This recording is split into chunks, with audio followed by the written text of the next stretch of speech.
Olá, paz do Senhor Jesus a todos. Nós estamos aqui hoje na nossa 7ª live a respeito do Deus Espírito Santo. E hoje é a terceira parte última que nós estamos falando a respeito das representações do Espírito Santo. Tudo que o Espírito de Deus representa para nós, né? As maneiras com que ele é manifestado para nós, né? E se você não assistiu às outras partes, assista, né? Hoje é a terceira dessa parte super importante das representações do Espírito Santo. Nós já vimos aqui que o Espírito Santo ele é como uma água, e ali tem vários subtópicos, né? Vimos que o Espírito Santo se manifesta como fogo, com vários subtópicos. Ele se manifesta como vento, como óleo. E hoje, nessa parte final, nós vamos abordar que o Espírito Santo ele se manifesta para nós como chuva e orvalho, né? O Espírito Santo é uma chuva. Assim como o Senhor Deus ele faz chover sobre essa terra para que através da chuva haja vida, assim também ele faz chover sobre todos nós com o Espírito dele, né? Eu quero começar lendo com você nessa noite uma palavra que está lá em Salmos, no Salmo de número 72, tá? Salmo de número 72. Hoje, a terceira e última parte das representações do Espírito Santo, né? Deus abençoe a cada um, né? No final eu vou me referir a cada um de vocês aqui, tá? Vamos lá, gente, ó. O Espírito Santo, ele é uma chuva, né? E ele é um orvalho que é derramado sobre nós. Salmo 72, lá no versículo 6, tá escrito assim, ó. Seja ele como chuva que desce sobre a campina ceifada, como aguaceiros que regam a terra. Assim é o Espírito Santo. Seja ele como chuva que desce sobre a campina ceifada e como aguaceiros que regam a terra. Seja ele como chuva. O Senhor Deus, ele faz chover sobre a nossa vida quando nós entendemos também, né? Como está lá no Evangelho de Mateus, no capítulo 13, o Senhor Jesus, ele conta a parábola do semeador, onde o semeador saiu a semear, ele semeia a semente. E ali o Senhor se referiu a 4 tipos de terras, né? Que é 4 tipos de coração. Então, quando a pessoa entende que o coração dela, a vida dela é uma terra, ela passa a colocar a semente dentro do coração, guardar a palavra, traz a chuva do Espírito Santo. Eu abordei sobre isso com você na live passada, né? E na outra também, como que a gente traz as representações do Espírito Santo sobre nós, né? E se você não assistiu as 2 últimas, assista, né? Para você ver as representações e como trazer aquelas representações do Espírito Santo sobre nós. A Bíblia diz aqui que o Espírito Santo ele é uma chuva, ele é um orvalho, que ele é derramado sobre a terra. Essa terra somos nós. Desde que nós carregamos a palavra, a partir do momento que a pessoa se apossa da palavra, guarda a palavra no coração e pratica, o Espírito de Deus é derramado sobre ela como uma chuva, né? Ainda sobre o assunto da chuva, o Espírito Santo, ele age como uma chuva fertilizadora, tá lá em Ezequiel. Eu quero ler com você uma palavra em Ezequiel, lá no capítulo de número 34, vai lá comigo na sua Bíblia. Ezequiel, capítulo de número 34. Eu vou ler com vocês o versículo 26 e o versículo 27, tá? Ezequiel 34, versículo 26 e verso 27 diz assim, ó. Preste bem atenção. Versículo 26. Delas e dos lugares ao redor do meu outeiro, eu farei bênção, farei descer a chuva a seu tempo, serão chuvas de bênçãos. As árvores do campo darão seu fruto, e a terra dará a sua novidade, e estarão seguras na sua terra. E saberão que eu sou o Senhor, quando eu quebrar as varas do seu jugo e as livrar das mãos dos que as escravizam. Isso aqui é uma promessa de Deus para todos nós também hoje. Onde Deus ele derrama sobre nós chuvas fertilizadoras, né? Chuvas que trazem vida, que vai fertilizar a terra, que vai tornar a terra fértil. Isso representa a presença do Espírito Santo na alma da pessoa. moldando o coração, acalmando o coração, trazendo paz, trazendo alegria, trazendo amor por Deus, né? Transformando o nosso coração como uma boa terra para com Deus, né? E ainda essa chuva fertilizadora, eu quero ler com você uma palavra que está lá em Oséias, no capítulo 6, lá no versículo 3. Oséias capítulo 6, lá no versículo 3, está escrito assim, preste bem atenção. Oséias 6:3 diz assim, conheçamos e prossigamos em conhecer ao Senhor, como a alva, a sua vinda é certa, e ele descerá sobre nós como a chuva e como chuva serôdia que rega a terra. Gente, tudo isso aqui é promessas do Senhor para nós. Ele descerá sobre nós com chuva de bênção, como chuva serôdia que rega a terra. Aquela chuva que derrama a vida, isso é sobre a nossa alma, sobre o nosso coração. Nós, na nossa busca ao Espírito Santo, na nossa oração, nós devemos buscar firmados nessas promessas aqui. Senhor, faz chover sobre a minha vida, faz chover sobre a minha casa, faz chover sobre o povo, sobre a igreja, sobre a nação. A oração poderosa, entre aspas, se é que eu posso colocar assim, é aquela oração feita pela fé. O que é uma oração feita com fé? A fé vem pela palavra. A oração poderosa é quando nós apresentamos para Deus aquilo que Ele disse na palavra dele. Isso é oração poderosa, isso é oração com fé. Orar com fé é apresentar para Deus aquilo que Ele prometeu, aquilo que Ele disse. Ele prometeu que Ele derramaria sobre nós essas chuvas que trariam vida, né? Essas chuvas que trariam fertilizadoras, que regariam a terra e nos abençoariam. Ainda, Oséias, lá no capítulo 10, lá no versículo 12, Oséias 10:12 diz assim, então eu disse, semeai para vós outros em justiça, e ceifai segundo a misericórdia, arai o campo de pouso, porque é tempo de buscar ao Senhor, até que Ele venha e chova a justiça sobre vós. Gente, eu amo pregar essa palavra, só o versículo 12, ela é uma pregação inteira. Vamos ler de novo aqui, Então eu disse, semeai para vós outros em justiça. Olha isso. Nós temos que semear em justiça. O que é semear em justiça? É semear de acordo com a lei de Deus, com a palavra de Deus, de acordo com a verdade, de acordo com a santificação da palavra. Semear para vós outros em justiça. Também é semelhante como outra palavra que a Bíblia diz que a gente tem que construir para os nossos pés caminhos retos, né? Semear em justiça, plantar a palavra. Semear as nossas orações firmadas na palavra. Deus, igreja, já falei isso aqui uma vez, Deus, ele só tem compromisso com a palavra dele, né? Então Deus, ele vai ter compromisso com aquilo que você planta. A Bíblia diz que gritos vazios, Deus, ele não ouve. Não adianta eu ficar somente orando com as minhas palavras. Eu tenho que apresentar diante do justo juiz a lei dele, aquilo que ele prometeu. É isso que o Senhor se agrada, que a gente chegue diante dele confiadamente. O que é chegar diante de Deus com confiança? É firmado naquilo que ele disse, firmado naquilo que ele prometeu, andando na justiça, sendo transformado pela palavra, pela fidelidade, pela obediência. Aí nós apresentamos a Deus, ele nos honra. É semelhante, é a mesma coisa. O que adianta uma pessoa que está toda errada diante da justiça, vive fora da lei, aí ela chega lá no tribunal, diante do juiz, ela quer apresentar a lei para o juiz. Aí ela vai falar, senhor juiz, olha, a lei diz isso, isso, isso. Aí o juiz vai falar para ela, não, mas a sua vida está totalmente errada. Como que você está citando a lei para mim?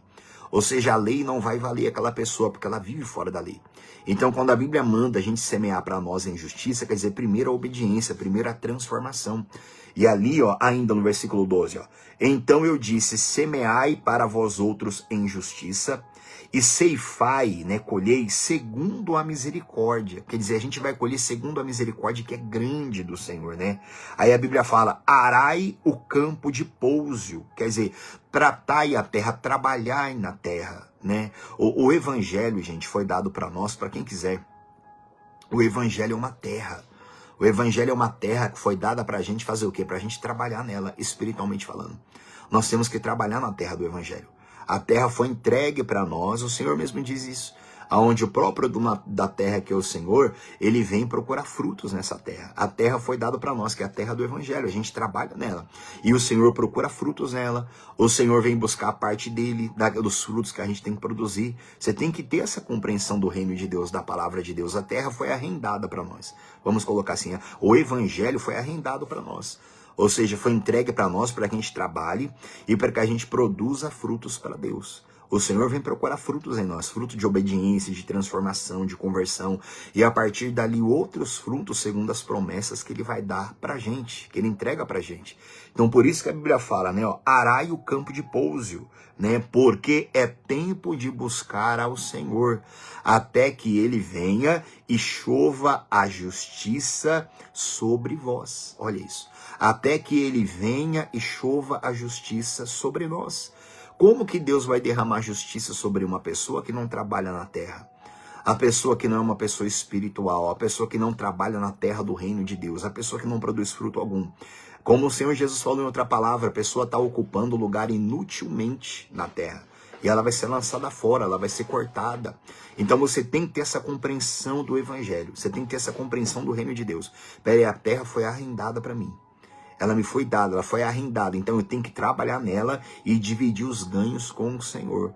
Ou seja, eu trabalho na terra e Ele faz vir a chuva de justiça sobre nós. Ele faz vir a chuva, porque sem água não há vida. Sem a água de Deus, sem a justiça da chuva do Espírito Santo, nada que a gente faz vai florescer. Nada que a gente faz vai dar vida. Nada. Sem água não adianta plantar semente na terra, porque ela não vai vingar. Então quem faz vir essa chuva é Deus. Quando a pessoa trabalha nessa terra verdadeiramente, a terra da perseverança, da santidade, da obediência, em apresentar diante de Deus, igreja, as suas promessas e trabalhar dentro dela. Por isso a Bíblia também é um livro cheio de ferramentas. A Bíblia tem um monte de ferramenta, tudo para a gente trabalhar na terra do Evangelho. Nós temos que cavar os nossos próprios poços, como a Bíblia fala. A gente tem que ter os nossos poços. A gente tem que trabalhar na nossa terra. A gente come daquilo que a gente planta. Toda essa linguagem Deus ele usa, né? E o Espírito Santo ele vem como uma chuva fertilizante, né? Derramando fertilizante, trazendo vida sobre a terra que nós trabalhamos, ou seja, derramando a chuva de justiça sobre a nossa fé com obras, né? Sendo que uma fé sem obras ela é morta, como diz na palavra de Deus. Ainda, ó, Oséias capítulo 14, lá no versículo de número 5. Oséias 14, versículo 5 diz, desculpa. É isso. Oséias 14, verso 5 diz assim, ó, olha o que Deus fala. Serei para Israel como orvalho, ele florescerá como o lírio e lançará suas raízes como o cedro do Líbano. Olha isso. Serei para Israel, só que hoje essa palavra é para nós também. A igreja de Cristo é o novo Israel de Deus. Então essa promessa é para nós. Serei para Israel como orvalho e ele florescerá, né, como o lírio e lançará suas raízes como o cedro do Líbano. Olha isso, chuva fertilizante, o orvalho que o Senhor faz derramar sobre a terra, dando vida, derramando vida. Igreja, é assim que o Espírito Santo trabalha sobre nós. Como que eu busco a chuva? Como que Deus derrama a chuva do Espírito Santo sobre mim? Tem que trabalhar na terra. Tem que trabalhar na terra do Evangelho. Tem que usar as ferramentas da palavra de Deus. Tem que trabalhar na terra. A gente não pode ficar vivendo dos frutos dos outros a vida toda. A gente não pode. Ora por mim, jejua por mim, determina na minha vida. A gente não pode ficar vivendo dos frutos dos outros. Eu só tenho paz quando aquela pessoa ora por mim. Eu só tenho paz quando eu estou dentro da igreja. Fora da igreja eu não tenho. Eu só tenho alegria quando alguém ora por mim. Eu só consigo alguma coisa na vida quando eu junto os 50 irmãos da igreja para orar por mim. Não, eu tenho que trabalhar na terra. Senão o Espírito Santo nunca vai ser essa chuva que ele quer ser, né, sobre a pessoa. Ainda, o Espírito Santo é uma chuva de orvalho, chuva fertilizante, e o Espírito Santo é uma chuva refrescante, né? Salmo 68, vai lá comigo. Salmo 68, lá no versículo de número 9. Deixa eu ver se é isso mesmo. Salmo 68, lá no versículo de número 9. Se não houver trabalho, o Senhor não envia a chuva, né? Salmo 68, versículo 9, diz assim, ó. Olha que maravilha. Copiosa chuva derramaste, ó Deus, para a tua herança, quando já ela estava exausta, tu a restabeleceste. Igreja, olha isso. É muito importante, como eu disse no estudo passado, você ler o contexto todo, tá? É que não tem como eu ler todos os versículos do capítulo de tudo que eu estou lendo com você aqui. Mas é muito importante você fazer uma leitura de tudo. O Senhor Deus viu ali o seu povo, né, cansado por causa dos seus inimigos. E ali a Bíblia diz, vamos ler de novo, versículo 9, ó. Copiosa chuva derramaste, ó Deus, para a tua herança. Quando já ela estava exausta, tu a restabeleceste. Olha isso, chuva refrescante, chuva que restabelece as forças, que renova as forças. O Espírito Santo, ele é quem dá força ao cansado. E uma dessas formas dele dar força é fazendo chover sobre a alma da pessoa. Quando a pessoa está cansada, igreja, isso é maravilhoso, isso é uma operação do Espírito Santo. Onde o Espírito Santo ele vem sobre a nossa alma, sobre a nossa vida espiritual, como uma chuva refrescante, restabelecendo as nossas forças. Restabelecendo, depois de um árduo trabalho, depois de uma perseverança, depois de uma guerra, depois de uma perseverança em oração para você alcançar de Deus alguma promessa que Ele te fez. Ali o Senhor vem, diante também das guerras, de todo tipo de inimigo, ali o Espírito Santo ele vem como uma chuva refrescante sobre aqueles que lutam, sobre aqueles que guerreiam. Para a pessoa ter essa chuva refrescante, ela tem que guerrear. Ela tem que ser de batalha espiritual. Ela tem que se consagrar. Parar com essa questão. Eu tenho que achar alguém ungido para orar na minha cabeça.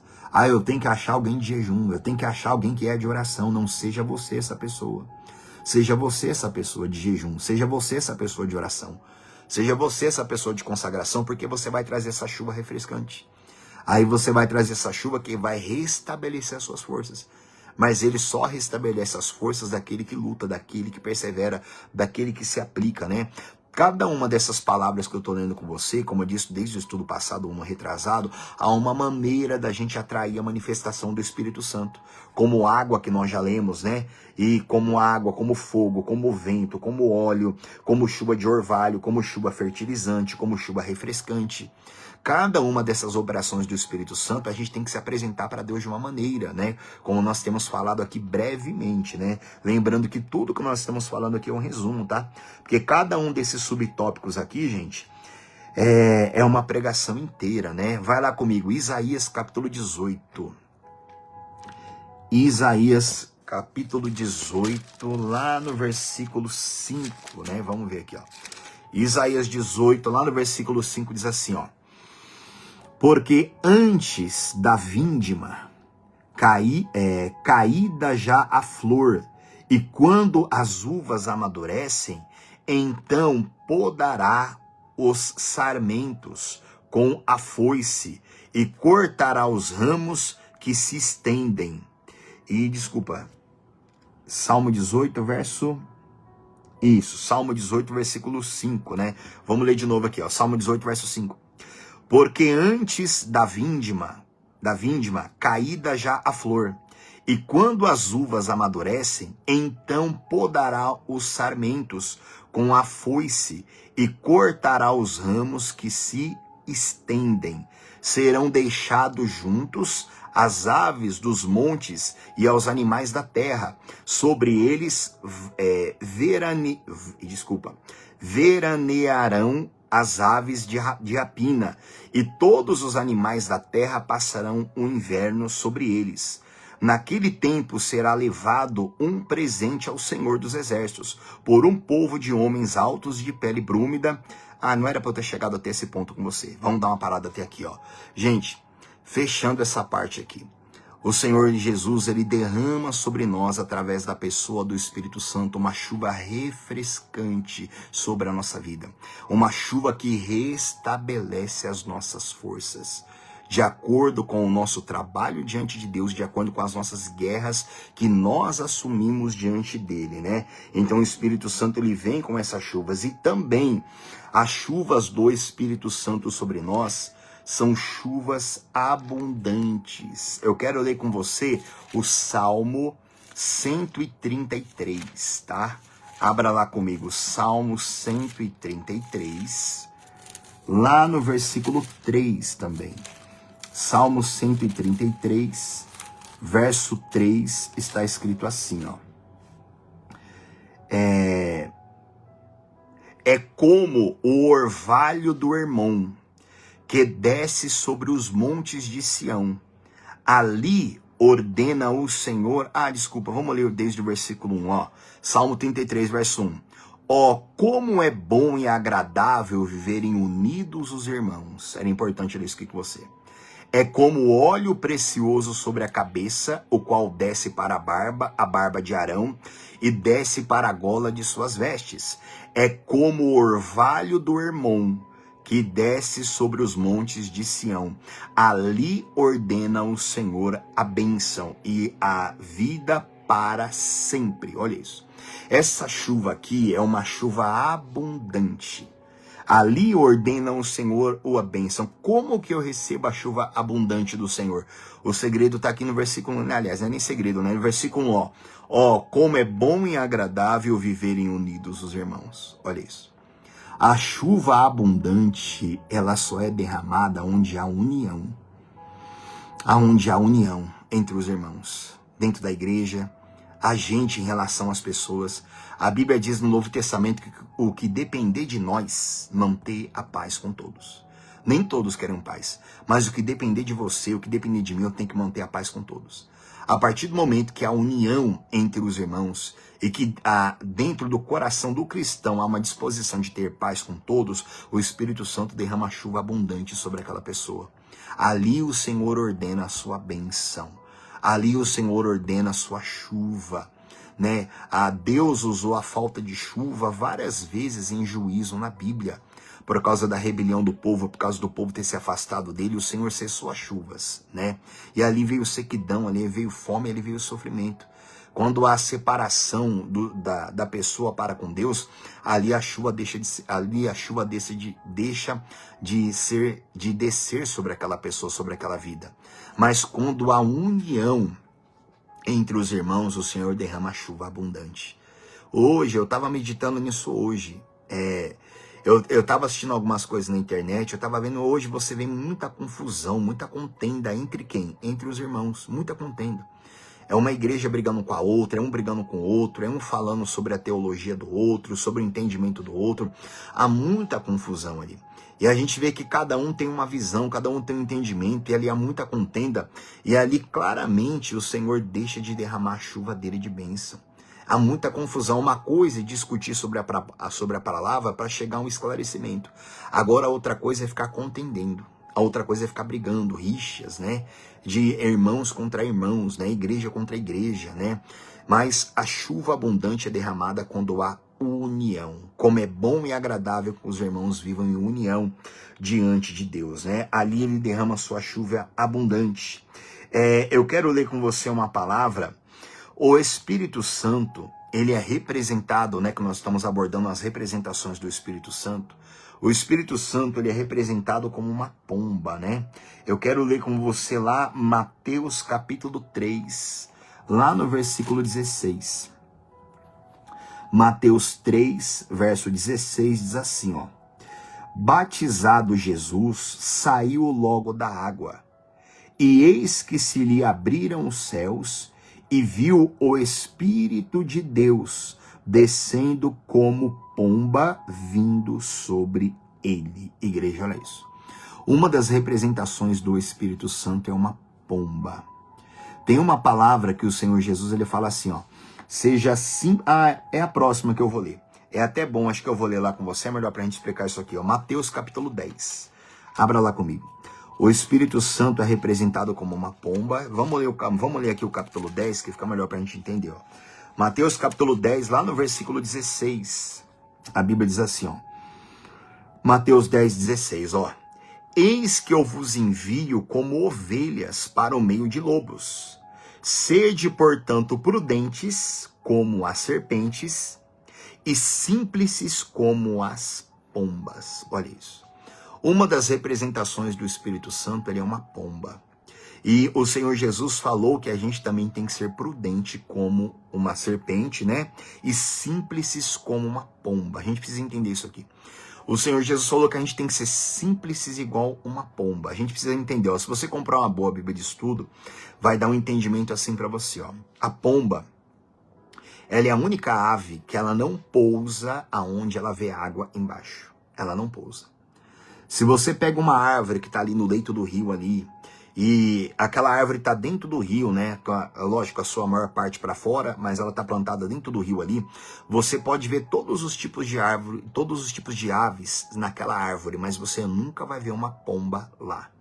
Porque a pomba, ela só pousa aonde ela vê terra firme embaixo. Ela nunca vai pousar onde ela não vê terra firme. E assim o Senhor Jesus fala para nós que a gente tem que ser simples igual uma pomba. Ou seja, a gente só pode pousar, a gente só pode confiar onde a gente vê terra firme, aonde a gente vê verdadeiramente a promessa de Deus, a operação do Senhor, aonde a gente enxerga as coisas com clareza.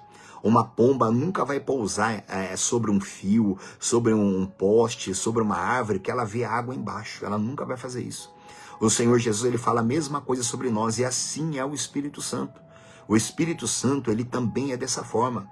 A Bíblia diz, que eu acabei de ler com você lá em Mateus capítulo 3, batizado o Senhor Jesus, saiu logo da água e veio sobre ele o Espírito Santo como uma pomba. Por que o Espírito Santo veio sobre o Senhor Jesus? E por que o Espírito Santo vem sobre uma pessoa? O Espírito Santo só veio sobre o Senhor Jesus porque viu ali a firmeza do coração dele em servir a Deus. O Espírito Santo, ele só vem sobre uma pessoa quando ele vê firmeza, quando ele vê certeza, plena convicção de fé. Enquanto a pessoa ficar cocheando entre dois pensamentos, enquanto a pessoa não se firma, o Espírito Santo nunca virá. Ele é representado por uma pomba, então ele só desce sobre alguém quando ele vê firmeza naquela pessoa. Por isso que no nosso coração tem que estar firme diante dele. Por isso que nós temos que ser simples, como o Espírito Santo é. Jesus Cristo falou isso para nós. Vamos ler de novo o verso 16, ó. Eis que eu vos envio como ovelhas para o meio de lobos. Sede, portanto, prudentes como as serpentes e simples como pombas. Nós vivemos, igreja, em meios de lobos, em pessoas terríveis e perversas que há nesse mundo. Sem contar, a Bíblia fala sobre homens perversos, homens maus e pessoas endemoniadas. Desses três grupos de pessoas, as pessoas mais, entre as menos difíceis de você lidar, são pessoas endemoniadas. Porque pessoas más e perversas também têm espíritos malignos com eles, mas eles são más e perversos porque eles querem. Esse é o pior tipo de gente que tem. Tem gente que faz coisas terríveis, mas é porque eles são possuídas de espíritos imundos. E quando aquela pessoa tem um encontro com o poder de Deus, aquele espírito mau sai dela, aquela pessoa é transformada. Agora existem pessoas que elas têm o mal com ela, mas elas não querem mudar.